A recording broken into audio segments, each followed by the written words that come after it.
Hola, j'espère que vous allez bien. On se retrouve aujourd'hui pour une nouvelle vidéo sur les idées reçues en coiffure. Alors, ayant fait ma première année d'apprentissage dans un salon de coiffure, j'ai pu en entendre des vertes et des pas mûres sur les cheveux. On a beaucoup d'idées reçues, mais moi la première au début, avant de commencer la coiffure, j'avais énormément d'idées reçues. Et maintenant, du coup, que je sais, j'entends des trucs ceci. Oh. Aujourd'hui, je vais vous présenter 7 idées reçues qui ressortent, pas forcément les plus souvent, mais je ferai plusieurs séries de 7 également. Et puis voilà. Première idée reçue, on peut rincer ses cheveux à n'importe quelle température. Alors, pas exactement. On ne peut pas forcément rincer ses cheveux à n'importe quelle température, ça dépend du résultat qu'on veut obtenir. C'est-à-dire que notre cheveu, comme vous le savez, il a des écailles, comme un poisson, si vous voulez. Donc, quand on met de l'eau froide, les écailles se referment. Quand on met de l'eau chaude, les écailles s'ouvrent. L'objectif, quand on se lave les cheveux et qu'on fait des soins, les après-shampoings, tout ça, c'est que le produit pénètre le cheveu pour que les actifs qu'on recherche, ceux qui renforcent, ceux qui hydratent, ce genre de choses, rentrent dans le cheveu. Donc déjà, le shampoing aura une action qui ouvre les écailles. Et en plus, si on se rince les cheveux à l'eau chaude, les écailles vont s'ouvrir encore plus pour que les actifs puissent rentrer. Ensuite, moi ce que je conseillerais, c'est qu'une fois que vous avez appliqué votre après-shampoing, vous le rincez à l'eau froide. Comme ça, vos écailles vont se refermer et tout le soin et l'hydratation que vous avez voulu apporter à votre cheveu resteront dans votre cheveu plutôt que de partir. Parce que forcément, si les écailles sont ouvertes, les produits ne restent pas dans le cheveu et c'est dommage.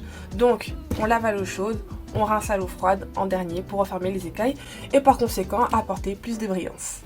Deuxième idée reçue, trop de soins étouffe le cheveu. Alors, pas exactement. On peut abuser du soin sur ses cheveux, il n'y a pas de souci. C'est une matière qui est morte, elle n'est pas vivante, le cheveu n'est pas vivant. Une fois qu'il est sorti du cuir chevelu, il est mort. Donc on peut mettre du soin. D'ailleurs, si on a fait des techniques telles qu'un balayage, une coloration ou carrément un blond polaire ou du défrisage ou une permanente, il faut abuser des soins, mais voire pratiquement tous les jours parce que il faut absolument protéger votre cheveu. Parce que là, il est vraiment très abîmé. En revanche, il ne faut pas abuser du soin sur le cuir chevelu. Parce que le cuir chevelu, lui, est une matière vivante et il y a des pores. Et il faut laisser respirer. Parce que c'est de la peau. Le cuir chevelu, c'est de la peau. C'est comme la peau du visage. On va pas mettre des tonnes de produits. Après, la peau ne respire pas. Et là, on a des petits soucis. C'est pareil pour le cuir chevelu. Donc non, on n'abuse pas des soins sur le cuir chevelu. Mais on peut abuser des soins sur les pointes. Il n'y a aucun souci. Troisième idée reçue, celle que j'entends le plus souvent, mais le plus souvent.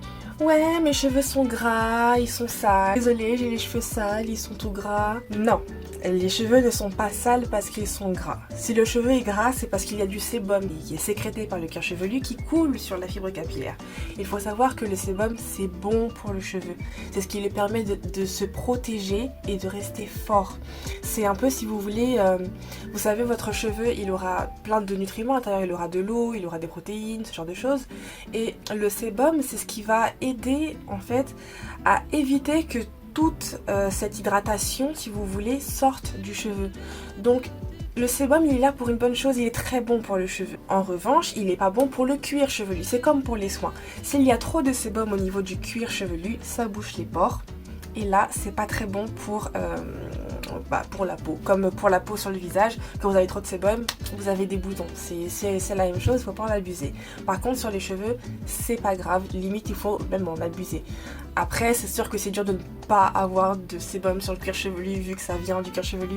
Mais ça, c'est encore toute une histoire, il n'y a pas de souci avec ça. Par contre, il est vrai que le fait que le sébum soit une matière qui est un peu collante, vu que c'est de l'huile, ça garde sur lui toutes les pollutions extérieures et toutes les poussières extérieures. Et ça, en revanche, c'est sûr que c'est ni bon ni pour les cheveux, ni pour le cuir chevelu.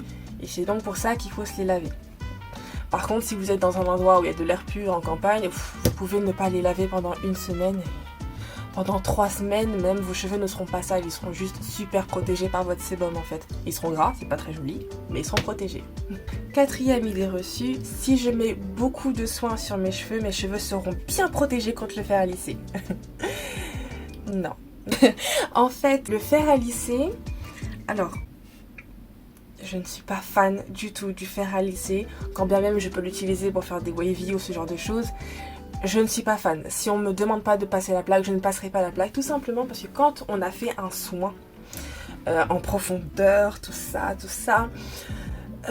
et qu'on passe la plaque juste après, tout le soin qu'on a fait, capote, il disparaît, il n'y a plus rien. Le fer à lisser, il enlève tout ce qu'on a fait, il enlève toute l'hydratation qu'on a fait à notre cheveu.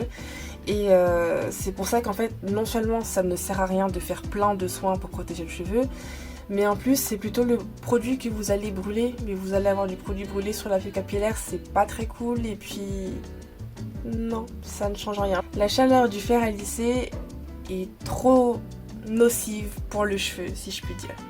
Donc non. Ce qui nous amène à la 5e idée reçue, que la fumée qui sort du fer à lisser, c'est le cheveu qui crame. Non, c'est pas le cheveu qui crame, c'est l'hydratation de votre cheveu qui s'en va. Tout simplement parce que vous savez, enfin maintenant vous le savez, votre cheveu est composé, comme notre corps, d'eau. Donc quand vous passez la plaque, la vapeur qui part, c'est pas de la fumée, c'est de la vapeur qui s'évapore du fer à lisser, c'est tout simplement l'eau de votre cheveu. C'est pour ça qu'il ne faut pas abuser de la plaque. Il ne faut surtout pas le passer tous les jours, comme j'ai pu faire aussi dans mon passé, de passer la plaque tous les matins parce que ça avait un peu gonflé. Il ne faut pas faire ça, tout simplement parce que vous asséchez votre cheveu, toute l'hydratation, tout ce qu'il y a dans votre cheveu, vous le brûlez et vous le faites s'évaporer. Et après, votre cheveu, il n'a absolument plus rien pour être protégé. Et votre cheveu, forcément, fourche, casse. Et en plus, il est sec, il est pas beau, il est terne, il fait des nœuds. Le fer à lisser, je suis pas fan du tout. Mais voilà, donc si vous voyez de la fumée qui sort de votre cheveu, ne vous dites pas que c'est votre cheveu qui brûle, dites-vous juste que c'est l'eau et éventuellement les soins ou les produits que vous avez mis qui sont en train de s'évaporer. 6e idée reçue, les cheveux poussent plus vite en été. Non. Ça n'a rien à voir avec les saisons, parce que c'est vrai que j'en ai aussi entendu en salon de coiffure comme quoi oui, au printemps ça commençait à pousser plus vite, en été bah, ça pousse super vite, en plus on a des cheveux magnifiques, en hiver par contre les cheveux ils ont tendance à casser, mais par contre ils sont plus brillants. En gros c'est par rapport aux saisons et que les cheveux ils ont un cycle par rapport aux saisons et vous avez compris. En fait ça a juste à voir avec notre mode de vie. Notre cheveu c'est notre corps. C'est-à-dire que tout ce qu'on fait à notre corps, notre cheveu le reflète. C'est-à-dire que si vous êtes en mauvaise santé, vos cheveux sont en mauvaise santé. Si vous êtes stressé, vos cheveux sont en mauvaise santé. Si vous manquez d'hydratation, vos cheveux sont secs. Si vous avez une mauvaise alimentation, vos cheveux sont cassants. C'est tout va ensemble. Si vous voyez sur vos cheveux que ça ne va pas, c'est qu'à l'intérieur, ça ne va pas. Donc, partez du principe qu'en été, comme généralement... Bon, on est plutôt bien, il fait bon, on boit beaucoup d'eau, on mange beaucoup de fruits, voilà, on a l'alimentation qui est un peu plus saine, on va dire, et qu'en plus on va avoir un summer body, donc on fait du sport, forcément ça se reflète sur nos cheveux et donc oui, on a de plus beaux cheveux en été à cause de ça, mais c'est simplement une histoire de mode de vie. Pareil, quand j'entends qu'on a les cheveux qui sont plus brillants en hiver, oui, on a les cheveux qui sont plus brillants en hiver. Rappelez-vous que l'eau froide referme les écailles et fait briller le cheveu. Donc le froid referme les écailles et donc fait briller le cheveu parce qu'il est plus lisse et moins comme ça, tout moche. Il est plus comme ça que comme ça. Voilà, dans l'idée. Donc non, ça n'a rien à voir avec les saisons. C'est tout une histoire de mode de vie. Si vous voulez avoir des beaux cheveux, ayez un beau mode de vie, tout simplement. Et enfin, 7e idée reçue, on a les cheveux plus beaux et plus soyeux et plus volumineux quand on tombe enceinte.